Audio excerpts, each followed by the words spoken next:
Good morning all of you. मैं सुधाकर सिंह आप सभी लोगों का अथर्वा क्लासेस में वेलकम करता हूं। आपके अपने और मेरे इस यूट्यूब चैनल पर आप सभी लोगों का पुनः वेलकम है, सब फिर से स्वागत है। जैसे कि आप सभी लोगों को जानकारी है कि पर्यावरण की क्लासेस कंटिन्यू चल रही थी, चीज़ें थोड़ा सा कंटिन्यू नहीं हो पा रही हैं, उसके लिए खेद है। तो पर्यावरण की क्लास को ही आगे बढ़ाते हुए हम चीज़ों को कंटिन्यू करते हैं। तो अभी तक हमने जो भी 3-4 क्लासेस पर्यावरण की हुई वो सारी चीज़ें आपने देखी। उसी क्रम में आज पर्यावरण की अगली क्लास को हम फिर से प्रारंभ करते हैं। उम्मीद कर रहा हूँ कि मेरी आवाज़ आप सभी लोगों तक बेहतर तरीके से क्लियर आ रही होगी और सारी चीज़ें बेहतर लग रही होंगी। ठीक है, तो पर्यावरण की क्लास को आगे बढ़ाते हैं और आज का जो हमारा टॉपिक है वो है पारिस्थितिकी असंतुलन। पर्यावरण की अगली कक्षा में आज का जो हमारा टॉपिक है वो है पारिस्थितिकी असंतुलन।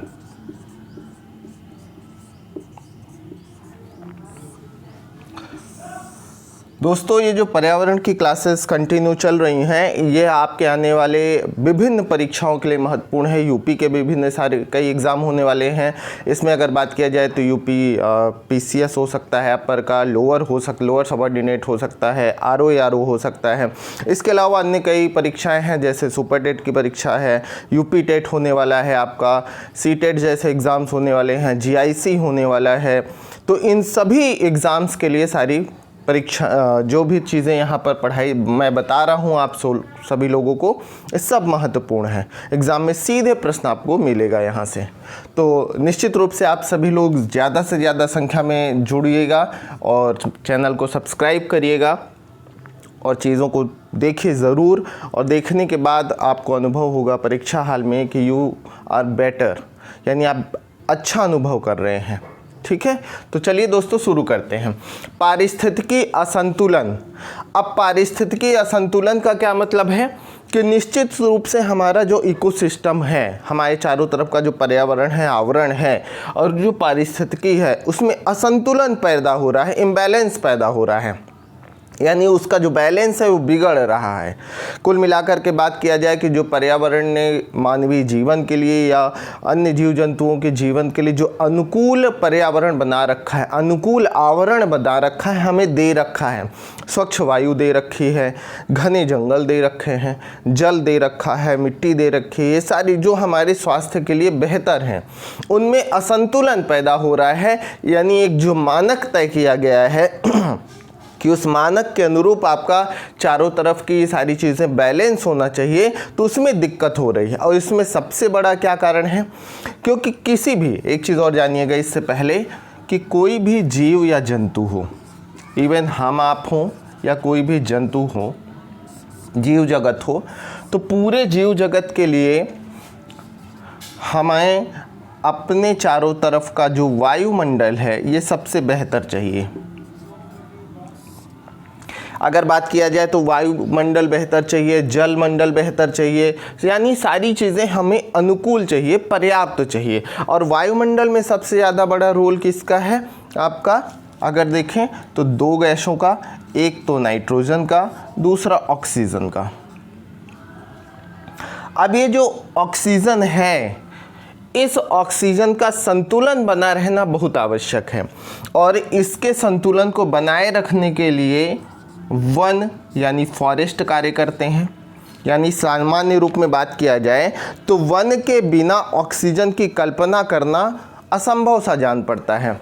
असंभव इसलिए भी जान पड़ता है दोस्तों क्योंकि हमें आपको पता है कि पेड़ पौधों की पत्तियों में क्लोरोफिल नामक एक तत्व होता है और उस क्लोरोफिल की उपस्थिति में जिसमें मैग्नीशियम जैसे तत्व पाए जाते हैं, तो अगर बात किया जाए तो क्लोरोफिल करता क्या है, सूर्य के प्रकाश को एब्जॉर्ब करने का काम करता है। बाकी जाइलम फ्लोएम अपनी जगह कार्य करते हैं। जाइलम पौधों की जड़ों से पानी को तनों तक पहुंचाने का कार्य करता है, सारे अंग में उसके, यानी पत्तियों तक। सूर्य के प्रकाश में पौधे अपना भोजन स्वयं बनाते हैं और उस प्रक्रिया में कार्बन डाइऑक्साइड का अवशोषण करते हैं वायुमंडल से, यानी कार्बन डाइऑक्साइड को खींचते हैं और उसके बदले में स्वच्छ ऑक्सीजन का विसर्जन करते हैं, यानी पेड़ पौधों से ऑक्सीजन निकलती है और यही ऑक्सीजन हमारे जीव जगत के लिए महत्वपूर्ण है। तो एक प्रकार से कहा जाए कि वन ही जीव जंतुओं में या वायुमंडल में ऑक्सीजन के बैलेंस को बनाने का कार्य करते हैं, उसकी एक निश्चित मात्रा बनाए रखने का कार्य करते हैं। अब जैसे वायुमंडल में ही एक और गैस पाई जाती है, कार्बन डाइऑक्साइड गैस।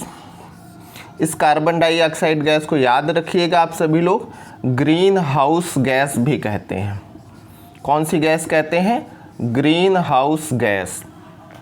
ये जो कार्बन डाइऑक्साइड है, पहले अगर देखा जाए एक सामान्य रूप में कुछ वर्षों पहले तक जो आपका कार्बन डाइऑक्साइड गैस की मात्रा थी वो 0.03% थी। कितनी थी? 0.03%। ये कार्बन डाइऑक्साइड गैस की वायुमंडल में मात्रा थी प्रतिशतता के आधार पे।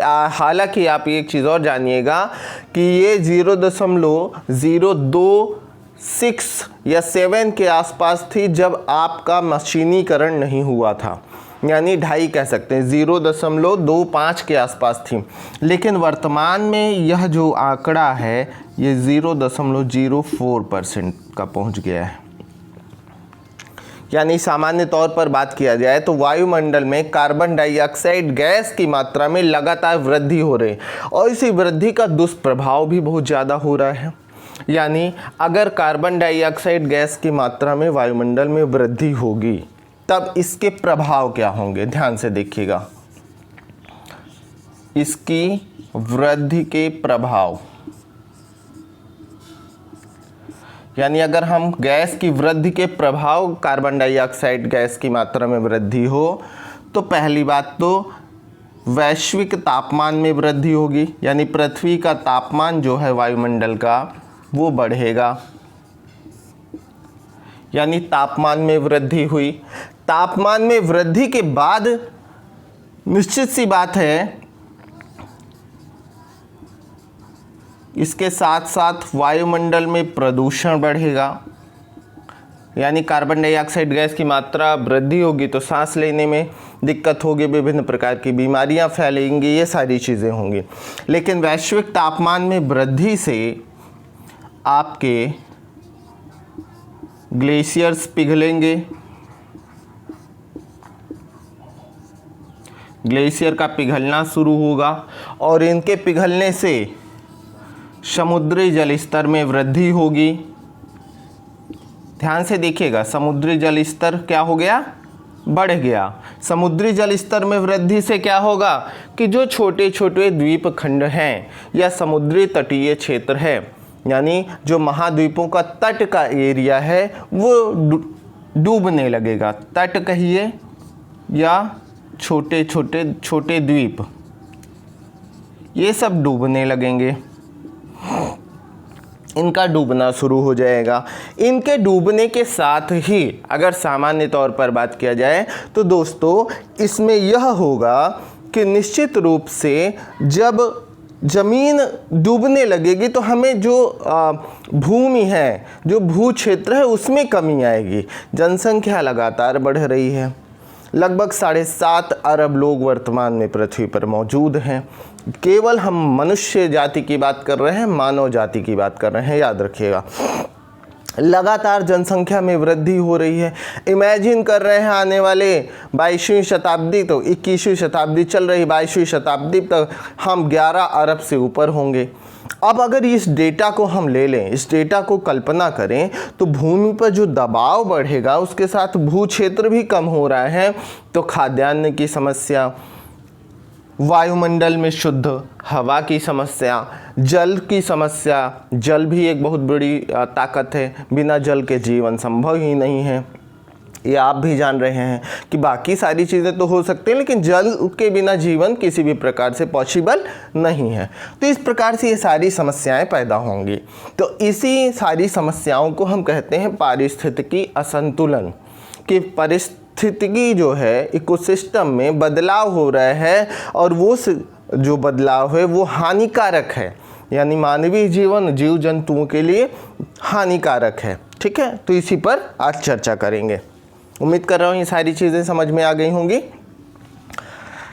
दोस्तों एक चीज़ ज़रूर कहना चाहूँगा, अगर आप लोगों को वीडियोस बेहतर लग रहा है प्रॉफिटेबल है, तो वीडियो को लाइक शेयर सब्सक्राइब करना मत भूलिएगा। चैनल को ज़रूर सब्सक्राइब करिए।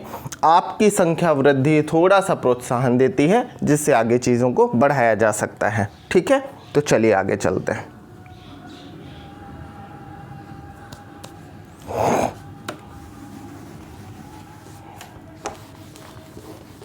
आप सभी लोग ज़रूरत लगे तो नोट भी करते रहिएगा, अदरवाइज़ 2-3 बार वीडियोस देख लीजिएगा तो चीज़ें बेहतर हो जाएंगी।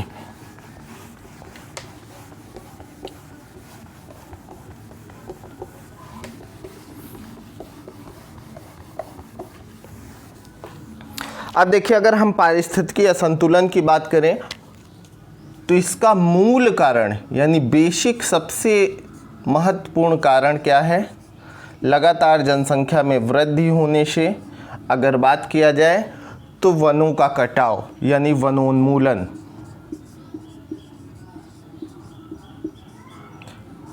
सबसे ज़्यादा महत्वपूर्ण कटाव है लगातार वन का विनाश होना, वनों का कटाव होना पारिस्थितिकी असंतुलन का सबसे मूल कारण है। इसके अलावा कई अन्य कारण भी हैं। इन अन्य कारणों में कौन कौन से कारण हो सकते हैं?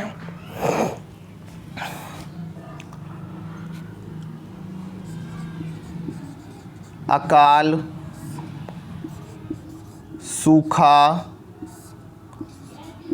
बाढ़, ये सारी समस्याएं भी पैदा होती हैं पारिस्थितिकी असंतुलन में। जब वनोन्मूलन होगा तो उससे क्या चीज़ें होंगी? अगर देखा जाए, अकाल पड़ेगा, सूखा आएगा, बाढ़ आएगी,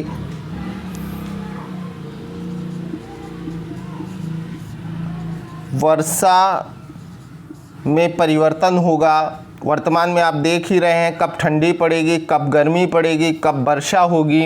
इन सारी चीज़ों का कोई नियमित एक तरीके से, जो पहले एक टाइम टेबल हम अनुमानता हम मान के चलते थे चीज़ों को कि ये इस सीज़न में यहाँ तक सर्दी का मौसम रहेगा, उसके बाद लगातार गर्मी का मौसम रहेगा, फिर वर्षा ऋतु रहेगी इतने दिन। वर्तमान में सारी चीज़ें अनियमित सी लगती हैं। जहाँ कभी बारिश नहीं होती थी, राजस्थान में वर्षा नहीं होती थी, आज राजस्थान में कभी कभी बाढ़ की संभावना देखने को मिल जाती है। मैदानी उत्तर भारत के मैदानी क्षेत्रों में अत्यधिक बाढ़ की चीज़ें देखने को मिलती है, अत्यधिक वर्षा देखने को मिलती हैं। तटीय इलाके लगातार चक्रवाती तूफानों से घिरे रहते हैं, उनमें असंतुलन पैदा होता रहता है। तो ये सारी चीज़ें हमें देखने को मिलती हैं। ठीक है, मरुस्थलीकरण में वृद्धि, ये सारे अन्य कारण हैं पारिस्थितिकी असंतुलन के। ठीक है, तो इन कारणों के कारण या वनोन्मूलन और खास करके ग्रीन हाउस गैस के उत्सर्जन से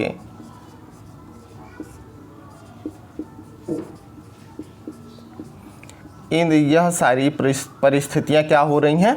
पैदा हो रही हैं। तो इस पर आप सभी लोगों को विशेष ध्यान देना है। ठीक है, तो ये ध्यान रखिएगा। चलिए, यहाँ तक सारी चीज़ें समझ में आ गई? थोड़ा कमेंट में बताते ज़रूर चलिएगा आप सभी लोगों कि बेहतर लग रही हैं, चीज़ें समझ आ रही हैं नहीं। चलिए आगे चलो।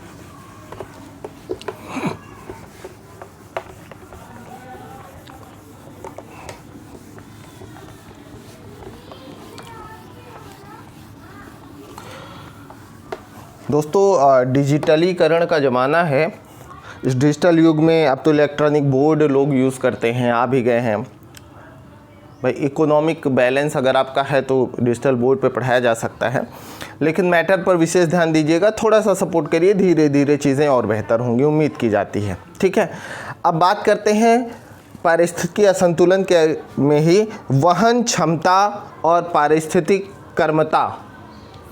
वहन क्षमता की बात करते हैं। एक शब्द होता है वहन क्षमता।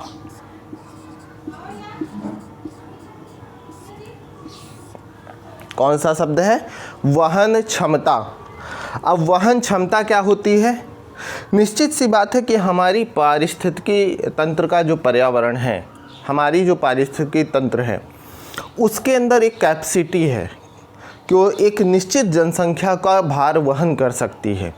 यानी जितना वो ऑक्सीजन डिलीट कर छोड़ती है वायुमंडल में, साथ में खाद्यान्न आदि की जो व्यवस्था है, उन सारी चीज़ों को अगर देख लिया जाए तो उसमें कैपेसिटी है, एक धारण क्षमता है कि इतनी जनसंख्या हो तो इतना वन क्षेत्र भू क्षेत्र आराम से निर्वाह कर सकता है इतनी जनसंख्या को। उसी को हम पारिस्थितिकी वहन क्षमता कहते हैं।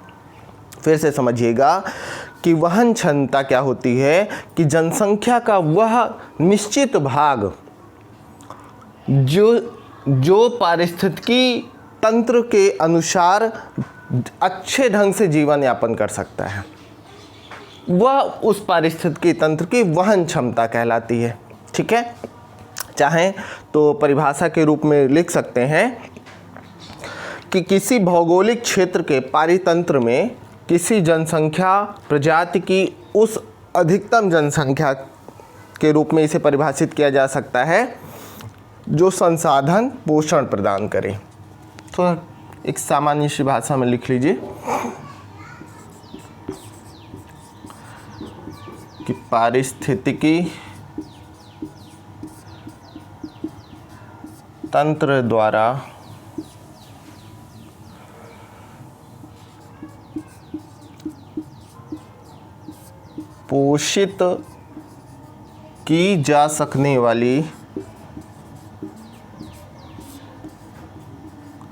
पोषित की जा सकने वाली अधिकतम जनसंख्या। एक सामान्य सी एक लाइन में मैंने परिभाषा लिख दी कि किसी पारिस्थितिकी तंत्र द्वारा पोषित की जा सकने वाली अधिकतम जनसंख्या ही क्या कहलाती है? उस पारिस्थितिकी तंत्र की वहन क्षमता कहलाती है। कि भैया अगर हमारे पास इतना जंगल है, इतना भू क्षेत्र है, तो इसमें 50 करोड़ आदमी आराम से जीवन यापन कर सकते हैं। इससे ज़्यादा होंगे तो समस्या पैदा हो जाएगी। तो इसी को हम कहेंगे कि पारिस्थितिकी तंत्र की क्या है? वो वहन क्षमता।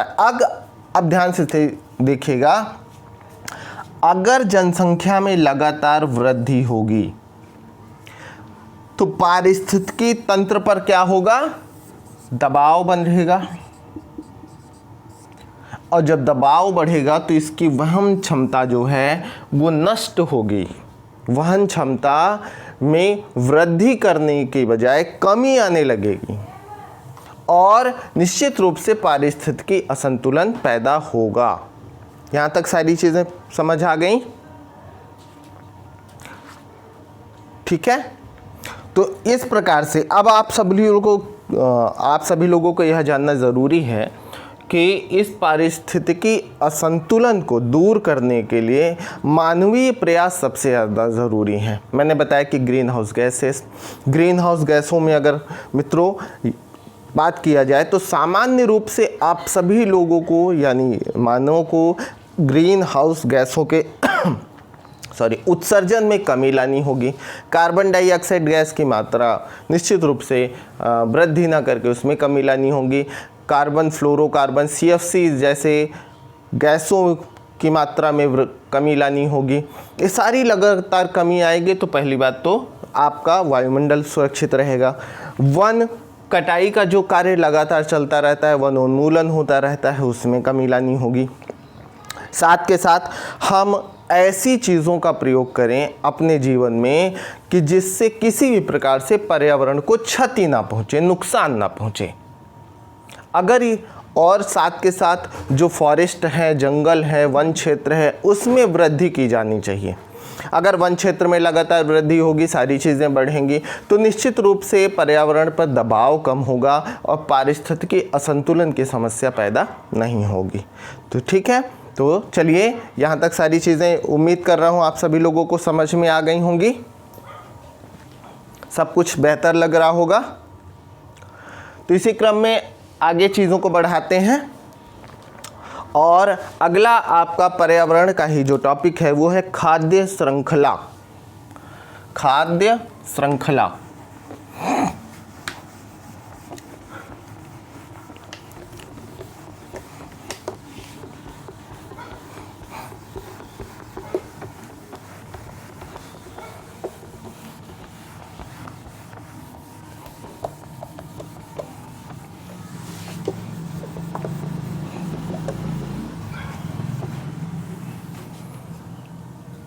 अगला महत्वपूर्ण आपका जो टॉपिक है वो है खाद्य श्रृंखला।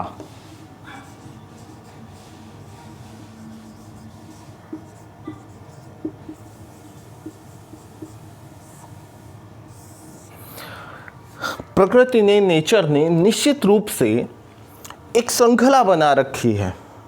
भाई हमारे आपके बस में तो नहीं है, लेकिन ईश्वर प्रदत्त या प्रकृति, नेचर प्रदत्त कह सकते हो, जो भी आप मानते हो कि ईश्वर ने या प्रकृति ने अपने आप एक सिस्टम बना रखा है, उस सिस्टम से ही सारी चीज़ें रन कर रही हैं। पहली बात तो आपको यह जानना है कि हम अगर एक शब्द है ऊर्जा, एनर्जी, ऊर्जा की बात करें तो पृथ्वी पर ऊर्जा का स्रोत क्या है? तो निश्चित रूप से आप सब लोग कहेंगे कि सर पृथ्वी पर ऊर्जा का एकमात्र स्रोत जो है वो है हमारा सन, सूर्य। पृथ्वी पर ऊर्जा का एकमात्र स्रोत क्या है? सूर्य है। अब जब सूर्य है तो दो शब्द होते हैं, मैं डिस्कस कर लेता हूं, यहीं पर लिख देता हूं। एक होता है उत्पादक,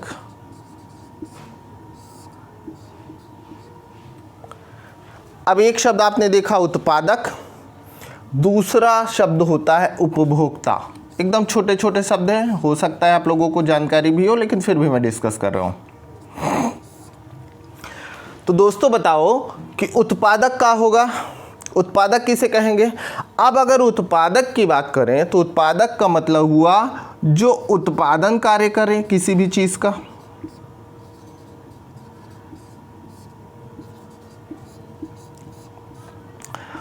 अब प्रकृति में उत्पादन का कार्य कौन करता है? निश्चित रूप से वह करेगा जो पूरी तरीके से अपना भोजन बनाने में आत्मनिर्भर है, किसी दूसरे पर आश्रित नहीं है।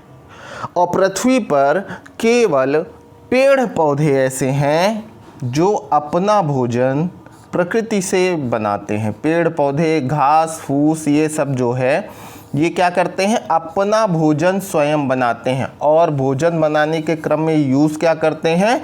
सूर्य का प्रकाश। अभी जस्ट मैंने पीछे बताया आपको कि पेड़ पौधों की पत्तियों में जो क्लोरोफिल पाया जाता है, उस क्लोरोफिल के कारण सूर्य के प्रकाश में पेड़ पौधे, घास फूस, पत्तियां, ये जो भी होते हैं ये सब अपना भोजन स्वयं बनाते हैं।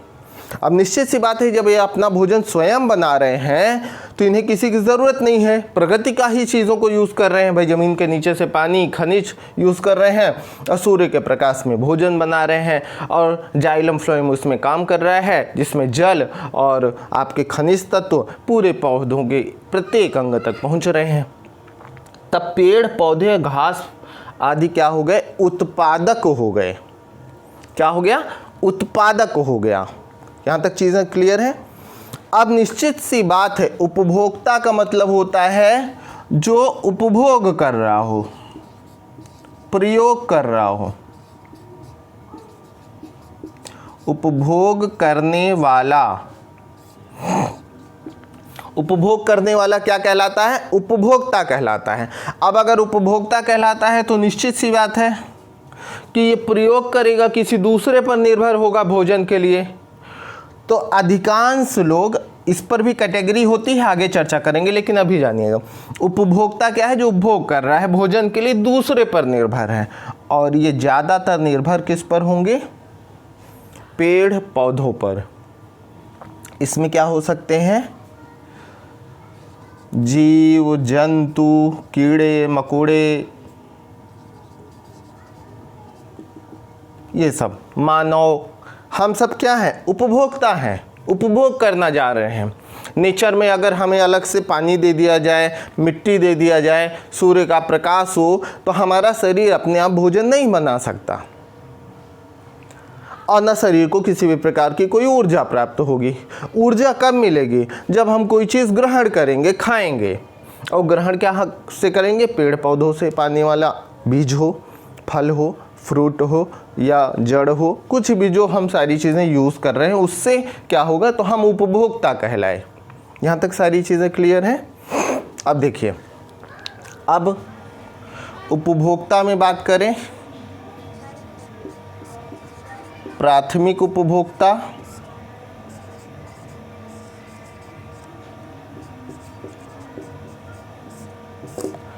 द्वितीयक उपभोक्ता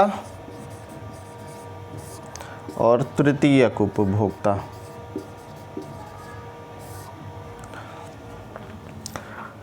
अब ध्यान से देखिएगा, प्राथमिक उपभोक्ता कौन है, उत्पादक कौन है?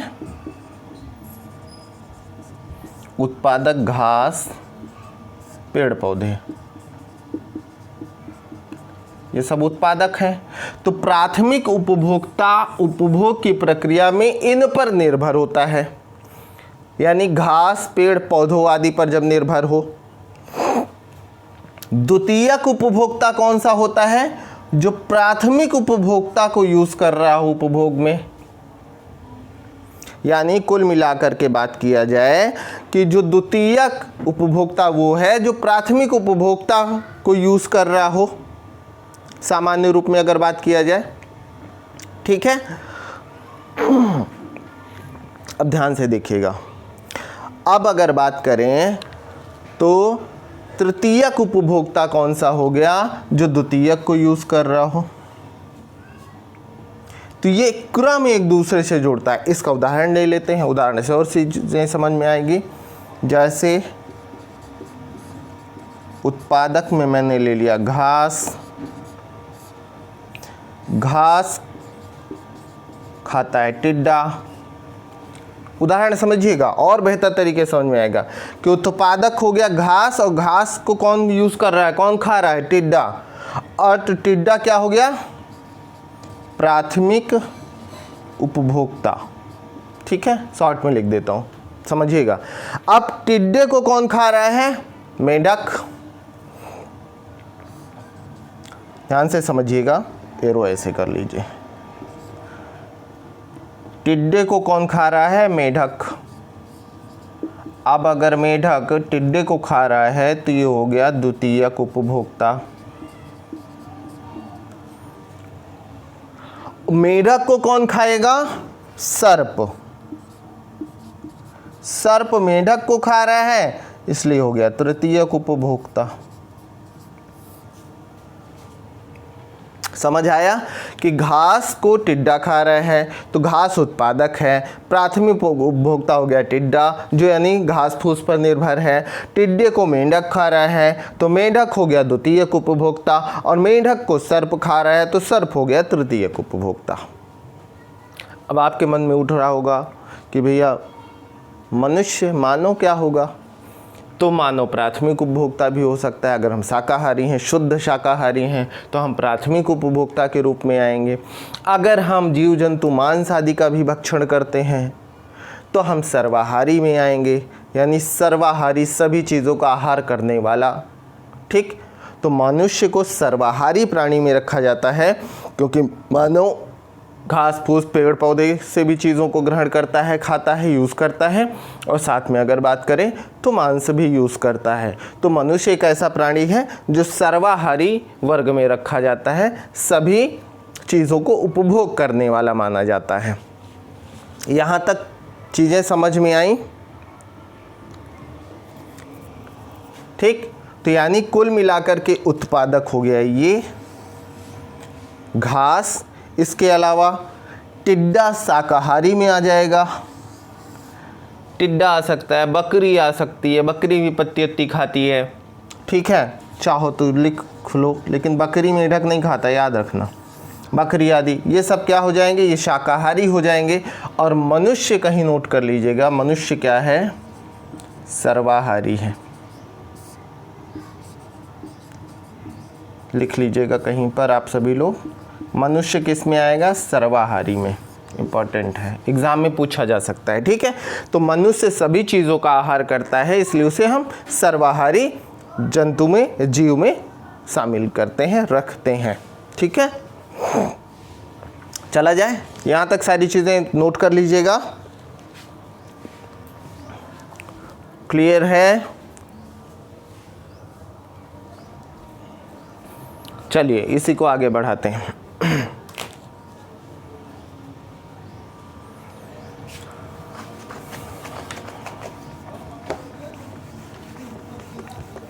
इसी क्रम को आगे बढ़ाया जाता है। उम्मीद कर रहा हूँ सब कुछ बढ़िया समझ में आ रहा होगा। मेहनत कर रहा हूँ यारों को अच्छा तो लग ही रहा होगा चीज़ें। आप लोगों को फिर भी अगर कोई समस्या दिखती है तो आप कमेंट बॉक्स में मुझे ज़रूर बताइएगा, उसे और मैं सुधार करके चीज़ों को मॉडिफाई करने का प्रयास करूँगा अपनी तरफ से। बट कंटिन्यू आप सभी लोग जुड़े रहें, जुड़ करके क्लास कंटिन्यू देखते रहें।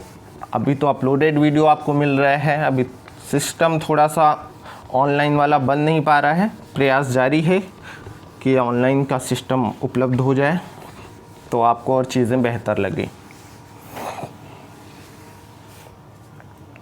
चलिए अब बात करते हैं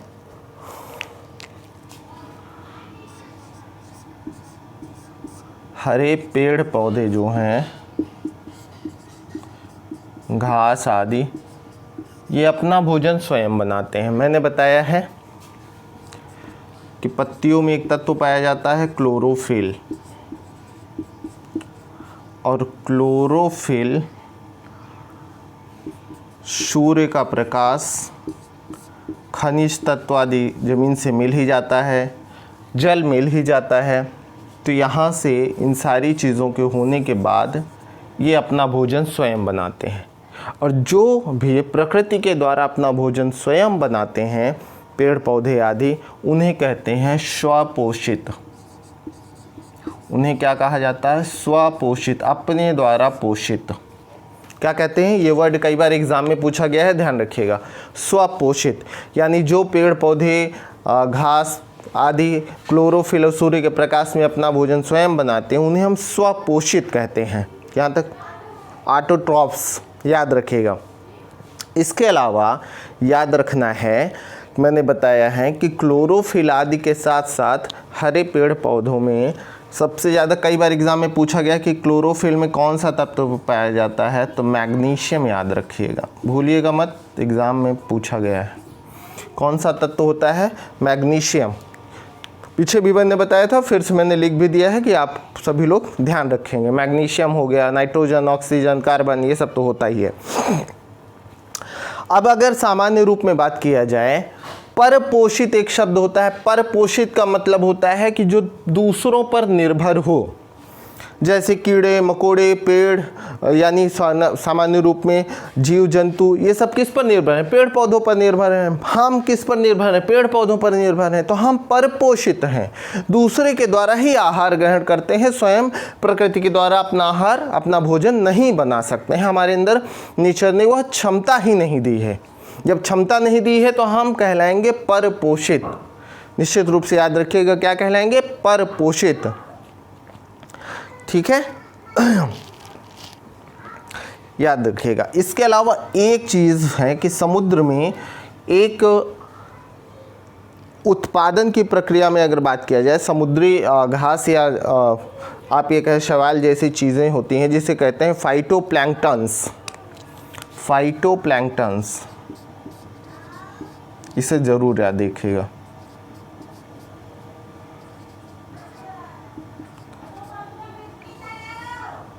फाइटोप्लैंक्टन्स, ये जो फाइटोप्लैंक्टन्स होते हैं, ये समुद्री खाद्य श्रृंखला की सबसे महत्वपूर्ण कड़ी है, याद रखिएगा। समुद्री खाद्य श्रृंखला की महत्वपूर्ण कड़ी।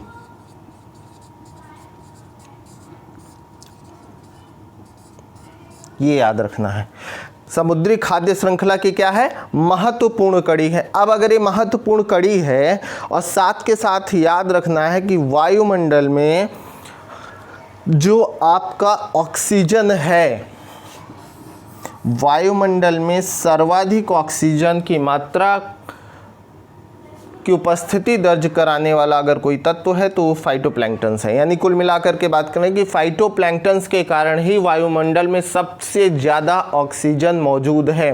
यानी सबसे ज़्यादा ऑक्सीजन का उत्सर्जन करने वाला अगर कोई शैवाल या चीज़ें हैं तो फाइटोप्लैंक्टन्स है। सर्वाधिक ऑक्सीजन का उत्पादन करता है, उत्सर्जन कह लीजिए, सर्वाधिक ऑक्सीजन का उत्सर्जन।